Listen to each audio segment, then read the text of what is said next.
اس لیے میرے بھائیوں دوستو، میں نے اسلام اور جاہلیت کے زمانے میں عورتوں کے ساتھ جو سلوک تھا اس کی ایک تصویر اختصار کے طور پر آپ کو دکھلا دی ہے۔ اب قرآن کریم میں دیکھیے اللہ ذوالجلال بیٹوں کا بھی ذکر فرما رہے ہیں، بیٹیوں کا بھی ذکر فرما رہے ہیں۔ اللہ مالک فرماتے ہیں، فرمایا للہ ملک السماوات والارض یخلق ما یشاء یہب لمن یشاء اناثا ویہب لمن یشاء الذکور او یزوجہم ذکرانا واناثا ویجعل من یشاء عقیما انہ علیم قدیر۔ زمین و آسمان کی بادشاہت اللہ کے ہاتھ ہے، زمین و آسمانوں کی بادشاہت اللہ کے ہاتھ میں ہے، اللہ کے پاس ہے۔ جو چاہتا ہے سو کرتا ہے، ہر چیز پر اللہ قادر ہے، جو چاہے سو کرے۔ فرمایا یہب لمن یخلق ما یشاء، فرمایا جو چاہتا ہے پیدا کرتا ہے۔ یہب لمن یشاء اناثا ویہب لمن یشاء الذکور، فرمایا جسے چاہتا ہے لڑکیاں دیتا ہے اور جسے چاہتا ہے لڑکے دیتا ہے۔ ہمارے ہاں تو لوگ کہتے ہیں نا بھی لڑکیاں لینی، لڑکے لینے ہو تو گجرات چلے جاؤ، شاہ دولہ کے دربار میں وہ لڑکے دیتا ہے۔ حالانکہ اولاد دینے والا اللہ ذوالجلال ہے، اولاد اللہ کے ہاتھ میں ہے، جسے چاہے جو چاہے دے۔ نبیوں کو دیکھ لیجئے، ساری عمر اللہ سے دعا کرتے رہے، مگر بڑھاپے میں آ کر اللہ ذوالجلال نے یحییٰ علیہ السلام دی،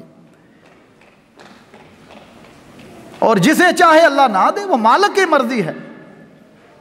فرمایا جسے چاہے لڑکیاں دے، جسے چاہے لڑکے دے۔ فرمایا او یزوجہم ذکرانا و اناثا، جسے چاہے لڑکے بھی عطا فرما دے، لڑکیاں بھی دے دے۔ وَيَجْعَلُ مَن يَشَاءُ عَقِيمًا، اور جسے چاہے کچھ بھی نہ دے، یہ مالک کی مرضی ہے۔ اِنَّهُ عَلِيمٌ قَدِيرٌ، وہ جاننے والا ہے، ہر چیز پر قادر ہے۔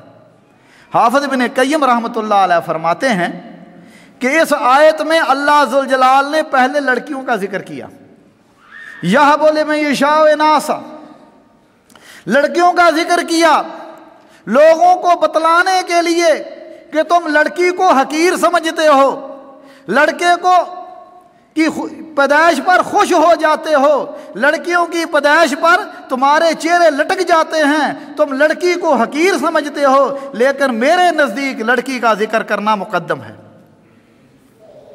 امام احمد بن حنبل رحمۃ اللہ علیہ کے ایک شاگرد تھے یعقوب، ان کی 7 بیٹیاں تھیں۔ امام صاحب ان کو تسلی دیا کرتے تھے، ابا یوسف الانبیاء آباء بنات، ابو یوسف انبیاء بیٹیوں کے باپ ہوتے ہیں۔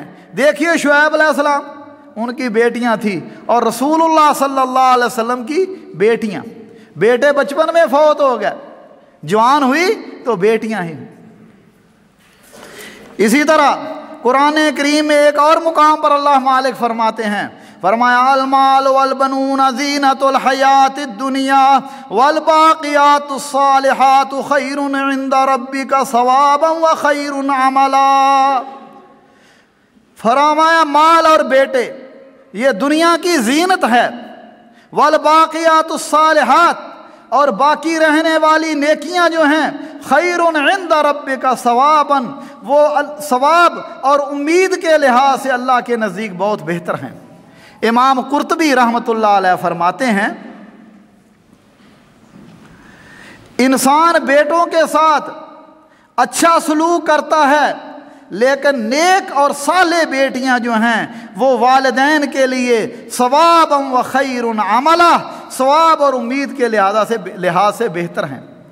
عقبہ بن عامر فرماتے ہیں رسول اللہ صلی اللہ علیہ وسلم نے فرمایا لا تکرہوا البنات، لوگوں بیٹیوں کو سے کراہت نہ کیا کرو، کیوں؟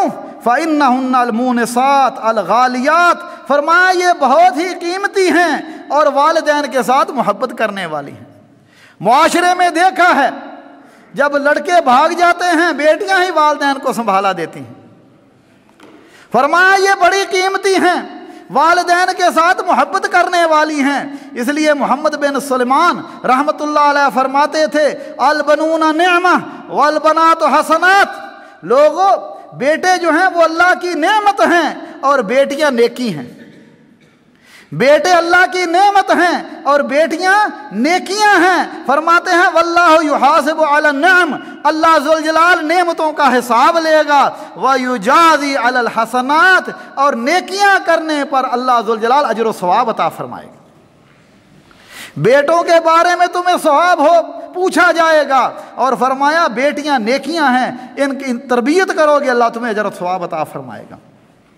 اور رسول اللہ صلی اللہ علیہ وسلم نے فرمایا من عال جاریتین حتی تبلغ جاء یوم القیامت انا وہو کہاتین، فرمایا جس نے 2 بیٹیوں کی پرورش کی اچھے بالغ ہونے تک، ان کی ساری ضروریات کو پورا کیا، فرمایا ان کی پرورش کی، قیامت کے دن وہ میرے ساتھ اس طرح جنت میں جائے گا۔ اللہ کے نبی صلی اللہ علیہ وسلم نے دونوں انگلیاں اٹھا کر بتلایا۔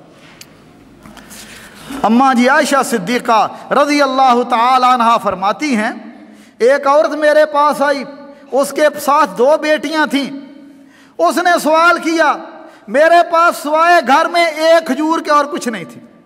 اندازہ لگائیے رسول اللہ صلی اللہ علیہ وسلم کا گھر، 1 کھجور کے علاوہ گھر میں اور کچھ نہیں تھا، وہی اس عورت کو دے دیا۔ اس نے کیا کیا؟ آدھی کھجور ایک بیٹی کو دے دی، آدھی دوسری کو دے دی۔ مجھے یہ بات اچھی لگی، نبی صلی اللہ علیہ وسلم تشریف لائے، میں نے بتلایا، فرمایا جو شخص بیٹیوں کے ذریعے مصائب سے آزمایا گیا، ان کے ساتھ اچھا سلوک کیا، فَأَحْسَنَ إِلَيْهِنَّ كُنَّ لَهُ سِتْرًا مِّنَ النَّارِ، ان کے ساتھ اچھا سلوک کیا، فرمایا یہ بیٹیاں قیامت کے دن اس کے لیے دوزخ سے آڑ بن جائیں گی، پردہ بن جائیں گی۔ اور ایک اور حدیث اماں جی عائشہ صدیقہ کائنات رضی اللہ تعالی عنہا فرماتی ہیں ایک عورت میرے پاس آئی، اس نے 2 بچیاں اٹھائی ہوئی تھیں، مسکین عورت تھی، میں نے اسے 3 کھجوریں دیں، اس نے 1 خود کھائی، 1 دوسری بیٹی کو دے دی۔ جب وہ تیسری کھانے لگی تو بیٹیاں اس کی طرف پھر انہوں نے توجہ کی، اس نے وہ بھی آدھی آدھی ان کو دے دی۔ مجھے یہ بات اچھی لگی، رسول اللہ صلی اللہ علیہ وسلم سے میں نے اس بات کا ذکر کیا، آپ نے فرمایا ان اللہ قد اوجب لها بها الجنہ واعتقها بها من النار، اللہ ذوالجلال نے اس عورت پر جنت کو واجب قرار دیا ہے اور جہنم سے اس کو آزاد کر دیا ہے۔ یہ بیٹیوں کی تربیت، ان کی پرورش، اس کا یہ اجر و ثواب ہے۔ اور حدیث سن لیجئے، عقبہ بن عامر فرماتے ہیں رسول اللہ صلی اللہ علیہ وسلم نے فرمایا من کان لہ 3 بنات، جس کی 3 بیٹیاں ہو، فصبر علیہن، وہ ان پر صبر کرتا ہے، وَأَطْعَمَهُنَّ، انہیں کھانا کھلاتا ہے، پلاتا ہے، اور ان کے لباس میں بھی بخل نہیں کرتا، فرمایا یہ اس کے لیے جہنم سے پردہ ہو جائیں گے۔ اور ایک اور حدیث میں فرمایا نبی صلی اللہ علیہ وسلم نے فرمایا جس نے جو عورتوں کے بارے میں بچیوں کے بارے میں بیٹیوں کے بارے میں آزمایا گیا ان کے ساتھ احسان کیا، فرمایا اللہ ذوالجلال آفاہ من النار وباعد منہ، ایک روایت میں ہے وہ اس کے لیے جہنم سے پردہ بن جائیں گی، دوسری روایت میں ہے اللہ اسے جہنم کی آگ سے بچا لے گا، دور کر دے گا، اور ایک روایت میں ہے فَأَحْسَنَ صُحْبَتُهُنَّ، اچھے طریقے سے ان کے ساتھ رہتا ہے اور ان کے بارے میں اللہ سے ڈرتا ہے، وَأَحْسَنَ أَدَبَهُنَّ، انہیں اچھا ادب سکھلاتا ہے، انہیں دین سکھلاتا ہے، ان کی اچھی تربیت کرتا ہے، اسلامی تربیت کرتا ہے، فرمایا اور ان کی کفالت کرتا ہے، فَأَنفَقَ عَلَيْهِنَّ، فرمایا ان پر اپنے مال کو خرچ کرتا ہے، فرمایا وَزَوَّجَهُنَّ، اور نیک لوگوں کے ساتھ ان کی شادی کرتا ہے۔ ہمارے ہاں تو شادی کا معیار بھی دنیا کی دولت اور دنیا کی عزت ہے، حالانکہ رسول اللہ صلی اللہ علیہ وسلم نے فرمایا شادی کے لیے اگر دیکھنا ہے ان کا دین دیکھنا چاہیے، اخلاق دیکھنا چاہیے، تقوی اور پرہیزگاری دیکھنی چاہیے، فرمایا ان پر رحم کرتا ہے، فرمایا اللہ ذوالجلال اسے جہنم سے آزاد کر دیتے ہیں، جہنم کے درمیان یا بچیاں اس کے لیے پردہ ہو جاتی ہیں۔ مگر ہماری تو حالتیں یہ ہیں کہ الا ما رحم اللہ سبحانہ و تعالی، بچے اور بچیوں کے بارے میں مائیں اور والدین کو بڑی محبت ہے، اور محبت یہاں تک ہے کہ نماز پڑھیں نہ پڑھیں، سکول سے آیا ہے، تھکا ہوا ہے، رات بھی لیٹ پڑھ کے سویا ہے، چلو کوئی بات نہیں، سویا ہوا ہے، بعد میں اٹھ کے پڑھ لے گا۔ حالانکہ رسول اللہ صلی اللہ علیہ وسلم نے فرمایا تھا، فرمایا مروا اولادکم بالصلاۃ، اپنے اولاد کو نماز کا حکم دو، وہم ابناء 7 سنین، جب وہ 7 سال کے ہو جائیں، فرمایا وَاضْرِبُوهُمْ عَلَيْهَا وَهُمْ أَبْنَاءُ 10 سنین، اور جب 10 سال کے ہو جائیں نماز نہ پڑھیں تو مار کے نماز پڑھاؤ۔